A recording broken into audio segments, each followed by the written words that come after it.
Maayong adlaw sa tanan, ako naglaom og nagaampo nga naamo karon sa maayo nga kahimtang. Sa dili pa ta magpadayon, magampo sa ta. Langit nun amahan og Dios nga balaan, Ginoo kami pasalmaton ining panahon nga imong gihatag makatuon kami sa imong nga pulong. Tabangi kami o Dios nga di namo ning masabtan og maaplikar sa matag usa namo ka kinabuhi. Dalaygon ka sa walay katapusan sa nga Hesus. Amen og amen.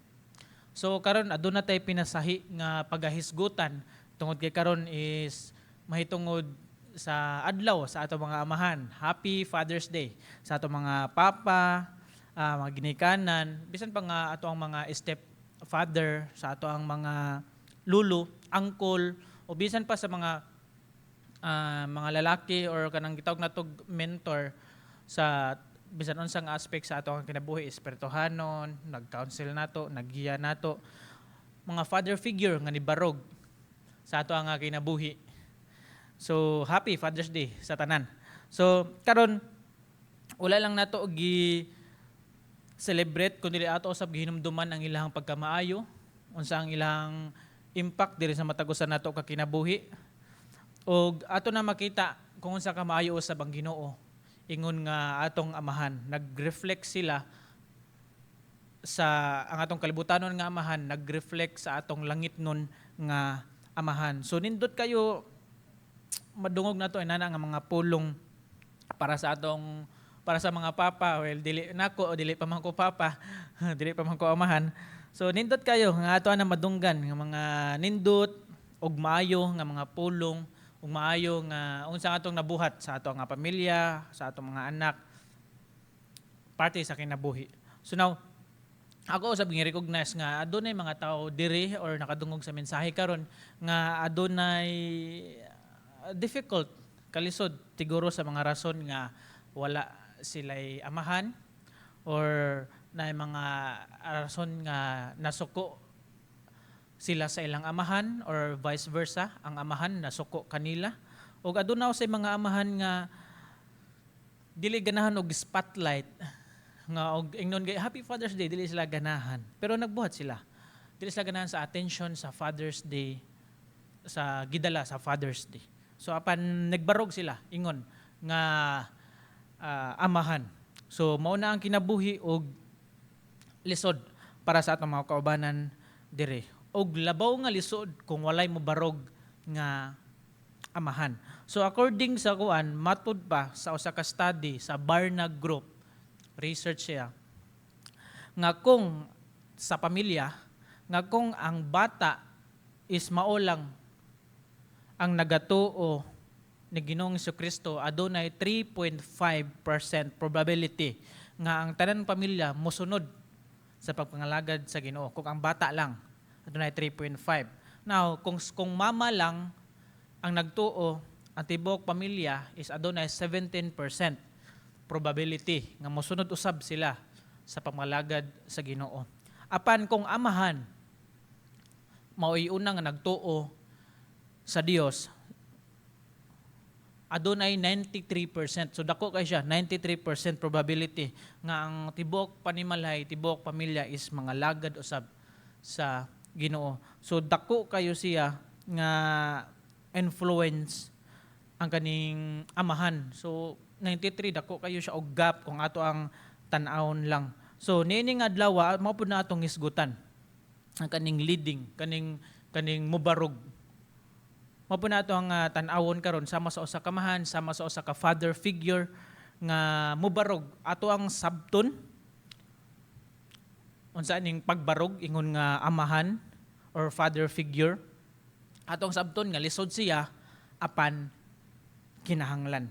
So ang atong nga passage makita karon sa Josue 1 kapitulo 1 ug 9. Josue kapitulo 1 ug 9. Ako ang pagbabasahon. Human namatay ang sulgoon sa Ginoo nga si Moises, ang iyang katabang nga si Josue nga anak ni Nun, giingnan sa Ginoo. Patay na si Moses nga akong alagad, busa ikaw ug ang tanang katawhan sa Israel, pangandam kamo sa pagtabok sa suba sa Jordan og lakaw ngadto sa yuta nga gihatag ko kaninyo. 3, sumala sa giingon ko kang Moises, gihatag ko kaninyo ang tanang yuta nga inyong pag-agian. Ang mga outlanan sa mga yuta ninyo magsukod sa kamingawan, sa habagatan hangtod sa kabukiran sa Lebanon, sa amihanan o gikan sa dakong suba sa Euphrates, o sa kayutaan sa mga hitihanon sa silangan hangtod sa dagat sa Mediteraneo. 5, walay makabuntog kanimo sa tibuok mong kinabuhi. Mag-uban ako kanimo ingon sa pag-uban ko kang Moises, og dili ko gayud ikaw pakiyason o biyaan. Liguna ang imong kaugalingon og pagmaisog, kay mangulo ka niining katawhan sa pag-ilog niining yutaa nga akong gisaad nga ihatag sa ilang mga katigulangan. Apan liguna ang imong kaugalingon og ayo pagtalaw, pagkinabuhi subay sa tibok balaod nga gihatag kanimo ni Moises nga akong alagad. Ayaw isalikway ang bisan unsang bahin niini og mulampos ka bisan asa ka. Ayaw gayud kalimti ang basahon sa balaod, kinahanglan nga tun-an mo kini adlaw o gabihi og pagkinabuhi sumala sa tanang nahisulat niini og magmauswagon ka. Katapusan, hinumdumi ang akong sugo nga magmalig-on ka og magmaisog. Ayaw kahadlok o kaluya tungod kay ako ang Ginoo nga imong Dios, mag-uban kanimo bisan asa ka. Ang Dios ng panalangin ng daan sa mga pulong. So atong tan-awon diri ang kinabuhi ning Joshua nga siya ang nangulo, siya ang nilid, siya ang nibarog ingon nga magdala sa katawhan sa Israel, katawhan sa Dios. So atong makita diri nga mostly ang kaninga context kay makuha or mabutang sa out of context mo nang akong isulti kung unsa ang context diri nga atong kuhaon na mga prinsipyo nga pwede natong i-apply para sa atong mga father or father figure nga mao'y mobarog ang mga prinsipyo sa pagbarog or leadership. So now, ang istorya diri is ni-graduate na si Moses, and then si Joshua na lang ang nabilin, and then gi-assignan siya sa Ginoo og misyon. So namatay na si Moses. Og now 40 ka tuig sila nga naglibot-libot sa kamingawan og lahi na nga generation. Bag-o na sila nga generation kay 40 ka tuig na gud sila naglibot-libot. So now mo ni ang sugo sa Ginoo nga Josue, wala na si Moses. Pagmaisog, barog, ayaw katalaw, og andama, apil ang mga katawhan, tabok mo sa Jordan River or crossover. Mo nay pagpasabot. Ilahang tabukon ang mao nga suba sa Jordan. So, para ning Josue, nahadlok siya, of course, tungod kay first time niya maglidog mga tao nga around 2 million, 3 million, naadira sa kamingawan, daghan kay na nga tao. Og adto na po sila mission nga inigtabok nila is ilang i-claim ang yuta nga gisaad sa Ginoo. Kung ato makita ang mga tao diri, atong katawhan is dili sila proud sa ilang past tungod kay sa ilang mga ginikanan, kay new generation naman sila sa ilang mga ginikanan. Dili sa proud nga makasala ilang ginikanan, nag-disobey, mao nang ni-result nga 40 ka tuig silang naglibot-libot sa kamingawan. Dili sila proud sa ilang past og mahadlok pud sila sa ilang future in which naatoy babag mao ang suba sa Jordan. Hadlok sila, dili sila proud pero mahadlok pud sila sa ilang future or maabot. Mao ni ang kalisdanan sa kinabuhi nga atong makit-an dire. So including si Joshua, dili lang kay ang mga katawhan lang sa Israel. So ang suba sa Jordan actually is dali ra kayo siya nga labangon. Unta, dali ra kayo siya nga labangon. Pero kung flood season gani, wala man sila flood control sa una. So kung flood season kay usa siya sa mga pinakadelikado nga suba nga kung muahat ka is delikado siya. Probably madala ka sa agos or madala ka sa banlas sa tubig. And then interestingly, kung atong basahon ang Joshua chapter 3 verse 15, nga gisugo sila sa Dios nga motabok sa Jordan during pa jud sa baha nga season. So ato tang makita dire ang kini nga well ako atong matan-aw symbolically sa Biblia, ang Jordan is nagrepresent ni sa kaning decision. Motabok ba ta? Mulakang ba ta? Para sa atong kaugmaon future. And then mo ni kalambigitan ana ang pagbarog lead. Mo barog mangulo, magbuhat og desisyon. Na may mga problema, na may mga hindrances sa kinabuhi. Unsay mao pud nato ipangutana karon sa atong kinabuhi. Nga unsa man mga Jordan River? Unsa man mga babag sa imong kinabuhi nga gikuptan ka para dili ka makatabok sa saad sa Dios para nimo. So now, mo na atong tan-awon diri andunay upat ka butang nga prinsipyo nga lesson nga atong makita sa kinabuhi ning Joshua nga pwede natong i-apply sa atong mga ginikanan, sa atong mga amahan og dili lang kay sa atong mga amahan father figure, also ngadto sa mga disipulo ni Ginoong Hesukristo. So una nga butang, musubmit ta sa purpose sa Ginoo. Now, namatay na si Moses, ato na mabasa dira sa bersikulo 2. Patay na si Moses nga akong alagad, busa ikaw ug ang tanang katawhan sa Israel, pangandam kamo sa pagtabok sa suba sa Jordan ug lakaw ngadto sa yuta nga ihatag ko kanimo. So now, giingnan sing Joshua sa Ginoo. Joshua, si Josue, wala na imong mentor, wala na sing Moises. Ikaw na ang mangulo, mopuli niya. Barog or pangandam. O sa English pa nga translation, arise. And then gitagaan siya og mission. So mo na tag barog or gipaandam siya, giingnan siya sa Dios nga pangandam. Meaning mohatag siya og decisive kanang gitawag na tog decisive action ba nga mobarog jud kanang conscious nga decision nga mobarog jud ko ako gining barugan. Na atong makita diri ang mission nga gihatag sa Ginoo is mutabok sila sa Jordan River uban ang katawhan sa Israel. And then gibuhat ni sa Dios, giklaro ni sa Dios nga ang plano sa Ginoo, ang purpose sa Ginoo dili mapugnan bisan pag mamatay ang usa ka tawo. Bisan pa adunay mamatay, adunay mga kapakyasan, adunay mga problema, ang purpose o plano sa Ginoo dili siya mapugnan, dili siya mababagan.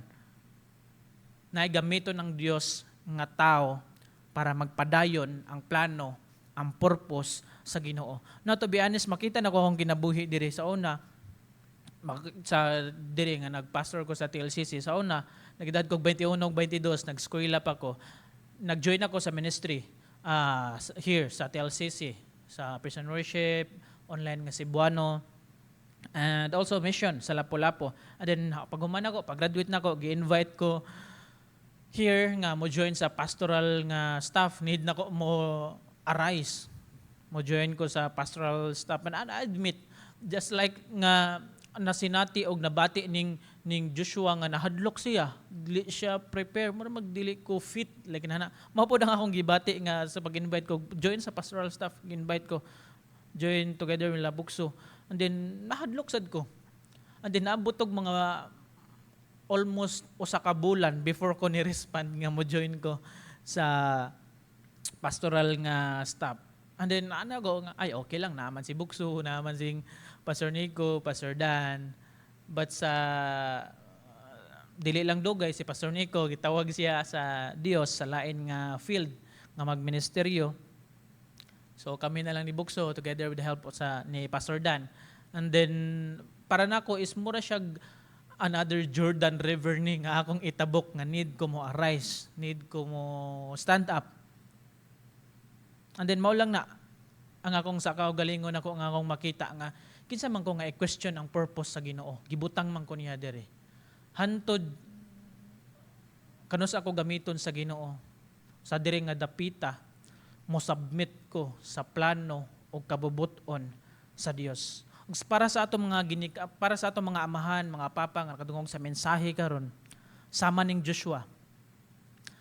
Barog, arise tungod kay aduna kay mission. Aduna kay mission sa imong pamilya, aduna kay mission sa imong mga barkada aduna ka mission even sa simbahan, mission nga gisangon sa Dios para nimo. Ug dili nakapugngan ang plano sa Ginoo kung sa man mo babag sa imong kinabuhi. Submit diha sa purpose sa Ginoo. Now, ikaduha nga butang, seize the promise of God. Murag ato siyang i-claim ang promise sa Ginoo. Inyo siya atong mabasa na sa versikulo 3 hangtod sa 5 sa ato ang passage. Nga ang Dios, atong makita nga ang Dios, always gid siya nagakip sa iyang mga promises, dili siya mo pakyas. Now, sa versikulo 3, sumala sa giingon kang Moises, gihatag ko kaninyo ang tanang yuta nga inyong pag-aagian. Ang mga utlanan sa mga yuta ninyo magsukod sa kamingawan, sa habagatan hangtod sa kabukiran sa Libanon, sa amihanan o gikan sa dakong suba sa Euphrates ug sa kayutaan sa mga hitihanon sa silangan hangtod sa dagat sa Mediteraneo. Walay makabuntog kanimo sa tibuok mong kinabuhi. Nindot ni siya nga saad. Walay makapildi niya sa tibuok niyang kinabuhi. Mag-uban ako kanimo, dili ingon sa pag-uban ko kang Moises og dili ko gayud ikaw pakyason o biyaan. Nindot kayo ang saad sa Ginoo nga atong makita diri. Now, mahitungod sa katawhan sa Israel, gihatagan sila og saad sa Ginoo about sa kaning yuta in which mao nang usa-usab sa mga root nga problema karon sa Middle East nga sige sila go but atong tan-awon ang history gihatag na ng daan sukad pa sa panahon ning Abraham atong mabasa diya sa Genesis 12 versikulo 7. And then sa panahon ni Moses diya sa Deuteronomio 11:24, and then karon sa panahon ni Joshua atong makita diri sa versikulo 4 nga kana nga yuta gitagaan sila sukdanan kana nga yuta mao na ang ilahang dira sila mao na ang promised land, mao na ang saad sa Dios para kanila. Apan sa karon nga panahon nung atong makita ang saad sa Dios according sa kaning utlanan nga dimension sa Bible, ma-around siya 300,000 square miles. Apan karon ang Israel is na siya sa 800 lang 8,000 lamang nga kuan nga sukdanan ang naangkon sa Israel nga karon. So mag-careful ko nga dili na ko apilon or akong i-politicize ang current nga state karon sa Israel kay basig ma-debate niya ta. So apan nakuha nila ang lesson nga ilang gi-claim, ilang gi-seize, ilang gikuha, ilang ang saad sa Dios. So now, para kang Joshua, ang saad ning Joshua sa bersikulo 5, walay makabuntog kanimo sa tibuok mong kinabuhi. Mag-uban ako kanimo ingon sa pag-uban ko kang Moises og dili ko gayud ikaw pakyason o biyaan. Nindot kay siya nga saad. Like og imagine nimo ang Ginoo nagsaad nimo makapildi nimo bisan pag kinsa imong kontrahon siguro automatic gitagaan na kag glimpse nga victorious na ka, madinaogo na ka sa tibok nimong kinabuhi hangtod nga mabuhi ka nining kalibutan na nanindot kayo siya nga saad nga gikoptan ning Joshua. Pan makuha na nato nga prinsipyo dire sa tibok Bible daghan kayo og mga saad ang Dios nga gihatag. So adunay 7,487 nga promises sa Dios. Kani directly actually daghan pa pero directly ni gagihatag sa Dios ngadto sa mga tao. Naman sa saad nga saad para sa mga ni Satanas nga laglagon siya mabot panahon. But kini human like God to human. So saad sa Dios ngadto sa tao adunay 7,487 ka mga promises. Og dili na to matagsa-tagsa og tan-aw. Og kana nga number usab is dili siya perfect pero duol siya sa accurate nga number. Matod sa mga scholars sa Biblia. So now kini nga mga saad again dili na to matagsa-tagsa pero gahuwat lang ni siya nga i-test nimo kung tinuod ba ang Ginoo sa mga kinabuhi. I-test nato sila kung i-prove nato siya kung tinuod ba. Sulay ang Ginoo. Niya nga mga saad nga magkuptan. Sama kan Joshua, walay makapildi niya sa tibok niyang kinabuhi. Ato sang batunan ang mga saad nga actually na mention na sa atong passage ni mga saad. But kini nindot kay ni para sa atong mga ginikanan, mga amahan, mga father figure nga nibarog nga niglid sama ning Joshua. Og para usab sa mga tao nga nakadungog sa mensahe karon, makasalig ta nga tumanon sa Dios ang iyang saad diri sa ato nga kinabuhi. Mao na ang nindot kayo nga comfort ingon nga kita mga anak sa Dios, mo tag beneficiary, direct nga beneficiary sa mga saad sa Ginoo, ug makasalig ta nga tumanon sa Dios ang iya nga saad, gilitan niya pakyason o biyaan. Now ikatulong nga butang, stand, barog diha sa pulong sa Dios, or precept or paagi pag kinabuhi sa pulong sa Dios. No, gibalik-balik ni ang word nga kaning be strong and courageous, kaning lig-una ang imong kagalingon og pagmaisog, kaning lig-una og pagmaisog, be strong and courageous. Gibalik-balik ni siya diri, gibalik-balik siya katulo diri nga meaning na siya naghatag og emphasis nga mensahe ning Joshua sa iyang kinabuhi. Now sa bersikulo 7, apan lig-una ang imong kagalingon og ayaw pagtalaw pag kinabuhi subay sa tibok balaod nga gihatag kanimo ni Moises nga akong alagad, ayaw isalikway bisan unsang bahin niini og mulampos ka sa bisan asa ka. So now nindot po ni siya nga mobarog ta diha sa pulong sa Dios. Now bersikulo 8, gatong mabasa ang bersikulo 8. Ayaw gayud kalimti ang basahon sa kinabuhi, meaning scripture or kining Bible. Sa ilang nga panahon is dili pa compiled. So, Pentateuch pa ng ilaha. So, kita, blessed ta karon is canonized na ni ang Bible, kompleto na. So, ayaw gayud kalimti ang basahon sa balaod, kinahanglan nga tun-an mo kini adlaw o gabi. Wa, manggay gabi, adlaw na ba? Tun-an mo kini adlaw o gabi, og pag kinabuhi, sumala sa tanang nahisulat niini og magmoswagon ka. Pag kinabuhi, sumala sa nahisulat niini. So part nga kita ingon nga kamo amahan, ingon nga kita mobarog, mangulo, labaw sa tanan as atong barugan ang pulong sa Ginoo. So now, unsa ang pagbarog di sa pulong sa Ginoo? Atong isulti, talk about it. Ikaduha, think about it. Tungunaw-naon. Ikatulo, live it out, meaning atong ikinabuhi.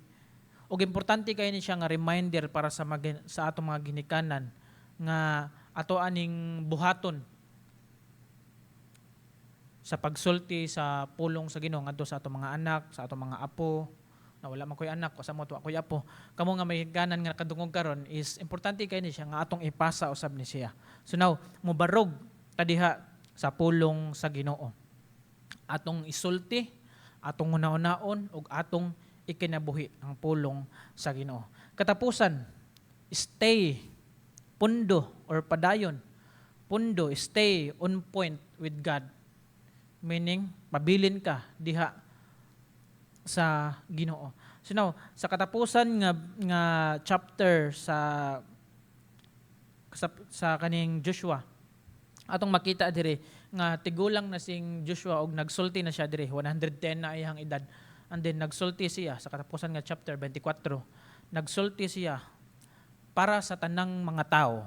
So mo niyang gi-address. So na nagpasabot niya nga kaning mensahe, kaning message nga kadungog ka karon is dili lang ni siya para sa mga amahan, dili lang siya para sa mga father figure, but sa tanan nga mga tao.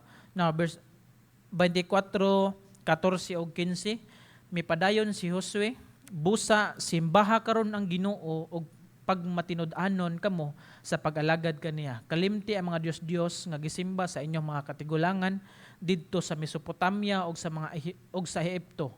Pag-alagad kamo sa Ginoo. Kung dili kamo andam sa pag-alagad kaniya, pagpili karong adlaw kung kinsay alagaran ninyo. Ang mga Dios ba nga gialagaran sa inyong mga katigulangan didto sa Mesopotamia, o ang mga Dios ba sa mga Amorihanon nga didto sa yuta nga gipuy-an kaninyo karon. Apan alang kanako ug sa akong pamilya, mag-alagad kami sa Ginoo. Stay on point with God. Para ni Joshua, gasulti siya sa katawhan, para kanako og sa akong pamilya. mag-alagad kami sa Ginoo. So now, unsa man to pag stay on point diha sa Ginoo? So fear, atong kahadlukan ang Ginoo. Serve, atong i-serve, atong serbisyohan ang Ginoo sa atong kinabuhi. Sama si Joshua, gikol siya sa pagserbisyo sa Ginoo, pinaagi sa pagbarog, arise, kaya tagan siya og mission ngadto sa katawhan sa Israel lang siya ang mangulo. Nagserbisyo siya sa Ginoo. And then throw away sa atong mga Dios na mention dira sa bersikulo nga ako ang gibasa nga atong isalikway ay mga Dios. Kinsa man yung alagaran, mga Dios ba? And then choose. Atong pilion kanang nabatay conscious nga decision sa ato nga kinabuhi. Kinsa man atong alagaran. Na kung ikaw ang amahan karon sa inyong nga pamilya, hinumdumi aduna kay 93% home court na nimo. 93% nga dako kayo ang influensya nga imong madala ang tibuok nimong pamilya sa pag-alagad diha sa Ginoo. Mo nang dako kayo kang sangon ug dako kay kag tubagon. Kung ikaw amahan karon kadungog sa mensahe sa Ginoo nga imong pamilya is wala pa nadala diha sa tiilan sa Ginoo. Dako kayo nga responsibilidad ingon nga amahan, like nagisgot ta karon Father's Day, hinumduman na to mga amahan, dili man ko amahan kamo nga nakadungog sa mensahe sa Dios. Sama sing Josue nagsulti ngadto sa katawhan, himo usab nga imuhaning mga pag-ampo, himo usab nga imuhang cry, imong hilak para sa imong nga pamilya. Nagingon si Josue, ingon usab sa imong kaugalingon karon, amahan nakadungog niini.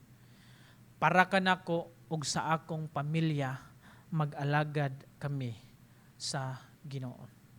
Happy Father's Day. Og hinumdumi. Pasalamaton kami. Og malipayon nga ikaw karon amahan nga itubag sa pagtawag sa Ginoo. Magampo ta. Ginoo, salamat sa mga pulong nga nag-remind ka namo amahan. Mahitungod sa kinabuhi ning Joshua, kung unsa nimo siya gigamit, kung unsa ang iyang paglidlod gad ngadto sa imong mga katawhan. Siya ang nangulo ni Barog. Salamat Ginoo, nakakuha kami mga prinsipyo, mga lesson pinaagi sa kinabuhi ning Joshua in this. Hindi siya mo ang ma-apply sa among mga ginikanan, mga amahan kadungog sa imong mensahe karon sa mga father figure nga ni Barog diya sa ilang pamilya, diya sa community, even diri sa simbahan. Salamat Dios nga padayon ka, nag-remind ka namo pinaagi sa imong pulong nga padayon kami kung unsa man ang gitawag nimo purpose sa mga kinabuhi. Salamat o Dios, wala ko masaydamahan sa matag usa ka kinabuhi nga nakadungog sa imong mensahe karon. Padayon ka Ginoo, maga-bless kanila, maga-protect kanila, maga-uban ka kanila Ginoo tungod kay matod pa sa imong mensahe amahan. Aduna kay mga daghan og nindot nga saad sa matag usa namo ka kinabuhi. Ug usa na nga saad o Dios nga dili mo kami kalimtan, dili mo kami biyaan og pasagdan. Salamat o Dios, takos kang alagaran, daygon og pasalmatan sa ngalan ni Jesus. Amen og amen.